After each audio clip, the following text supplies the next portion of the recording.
আসসালামু আলাইকুম এভরিওয়ান। চকরিয়ার হাতে কাজের ভুবন থেকে আজকে আমি আপনাদের সামনে ব্রেড পুডিং শেয়ার করব।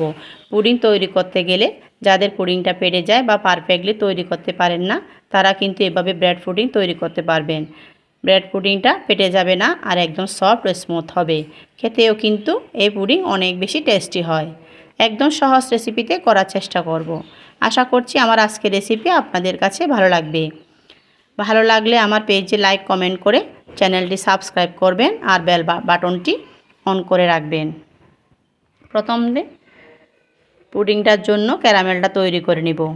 একটা টিফিন বক্সে হাফ কাপের মতো চিনি আর সামান্য পানি দিয়ে দিচ্ছি। সম্পূর্ণ ক্যারামেলটা হওয়া পর্যন্ত অপেক্ষা করব।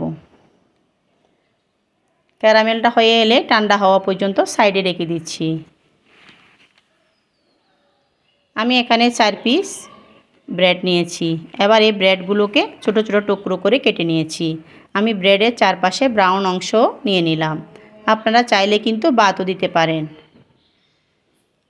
এখন আমি একটা মিক্সিং বলে পাউরুটিগুলো নিয়ে নিচ্ছি। পাউরুটির মধ্যে আমি দিয়ে দিচ্ছি 2 কাপ লিকুইড দুধ। এই দুধটা আমি জাল করে ঠান্ডা করে নিয়েছি। যেহেতু পুডিংটা পাউরুটি দিয়ে তৈরি করব, তাই দুধটাকে খুব বেশি ঘন না করলেও চলবে। এবার এই পাউরুটিগুলোকে 10 মিনিটের জন্য দুধে ভিজিয়ে রাখবো। 10 মিনিট ভিজিয়ে রাখার কারণে কিন্তু পাউরুটিগুলো একদম সফট হয়ে যাবে, ব্লেন্ড করতে সুবিধা হবে। 10 মিনিট পর দুধ আর পাউরুটিগুলো ব্লেন্ড করে নিব। এবার একটা মিক্সিং বলে নিয়ে নিচ্ছি 3টা ডিম। এখানে আমি দিয়ে দিচ্ছি সামান্য লবণ, 1/3 কাপ চিনি। আপনারা কিন্তু আপনাদের স্বাদ অনুযায়ী কম বেশি বাড়িয়ে বা কমিয়ে নিতে পারেন। চিনিটা আরও ভালো করে গলে যাওয়ার জন্য আমি ব্লেন্ড করে নিব।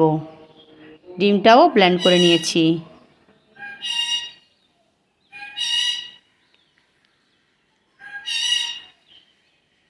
আর দুধে ভেজানো পাউরুটিও ব্লেন্ড করে নিয়েছি। এবার 2টা মিশ্রণ একসাথে মিক্স করে নিচ্ছি। এরপর দিয়ে দিচ্ছি হাফ চামচ ভ্যানিলা এসেন্স।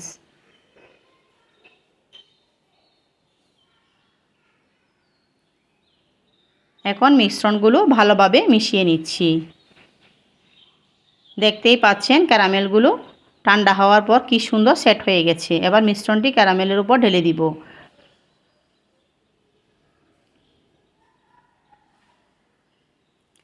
মিশ্রণের উপর ঢাকনা দিয়ে গ্যাসের চুলায় পুডিংটা বানিয়ে নিব। 20 থেকে 30 মিনিট চুলায় রাখার পর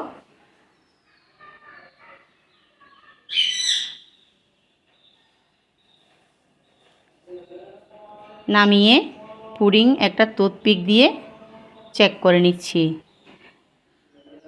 চুলা থেকে নামিয়ে ঠান্ডা করে নেওয়ার পর একটা নাইফ দিয়ে চারিদিকে ছাড়িয়ে নিচ্ছি। একটা প্লেটে নিয়ে নিচ্ছি।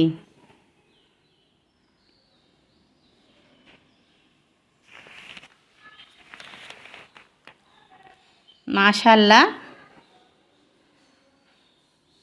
পুডিংটা অনেক স্মুথ হয়েছে। কোনো ফাটল নেই, কোনো ছিদ্র ছিদ্র ভাবও নেই। আমি পুডিংটা কেটে আপনাদেরকে ভেতরটা দেখিয়ে দিচ্ছি কতটা পারফেক্ট আর স্মুথ হয়েছে। দেখতেই পাচ্ছেন কতটা সফট আর মসৃণ হয়েছে। খেতেও কিন্তু মাশাআল্লাহ অনেক টেস্টি হয়েছে। আপনারা অবশ্যই বাসায় একবার ট্রাই করে দেখবেন। সব ধরনের টিপস সহ খুব মজাদার ব্রেড পুডিং আপনাদের সঙ্গে শেয়ার করলাম। আশা করছি আজকের রেসিপি আপনাদের কাছে খুব ভালো লেগেছে।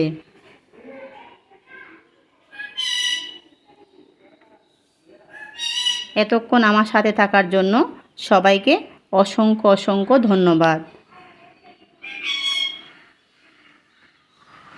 আজ আর নয়, সবাই খুব ভালো থাকবেন। আল্লাহ হাফেজ।